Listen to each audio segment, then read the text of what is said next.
Бүгін сіздер менен ең жөнөкөй учурашкан сөздөрдү үйрөнөбүз. Биринчи сөз 안녕하세요. 안녕하세요. Саламатсызбы? Жооп бергенде саламатчылык десек, не 안녕하세요. Анан 안녕하십니까 деген түрү дагы бар. Саламатсызбы деген эле сөз жөн гана аябай официалдуу, формалдуу түргө кирет. Үчүнчү сөз 안녕, салам. 안녕히 가세요.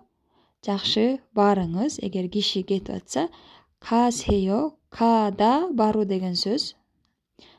안녕히 계세요 бул калуу. Жакшы калыңыз. Ке менен адаштырбаңыздар.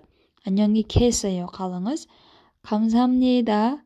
감사합니다 болуп жазылат. Бирок окуганда мы деп окуйбуз. 감사합니다. Рахмат.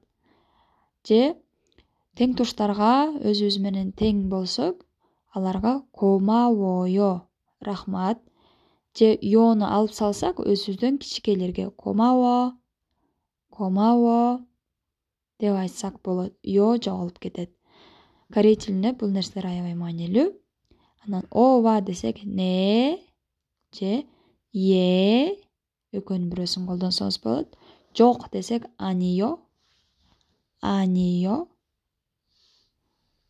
미안해요. Кечириңиз.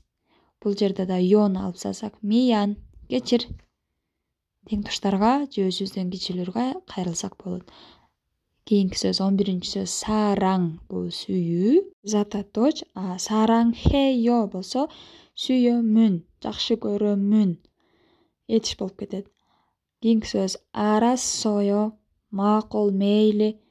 Сылык эмес түрү 알았어. билемин, 알아요. 알아요. Ушул жерде бир эрежени кайталап кетем. Рдан кийин үндүү турса, үндүү тамга рыны үстүгө алып чыгып кетип окулат. Жазганда ры пачимде тура берет, бирок айтып атканда ры анын жанына чыгып калат, нымдай болуп. 알아요. Үндүү тамга аябай маанилүү. Караңыздар. 알아요 эмес, 알아요. Анан кийинки эреже 몰라요.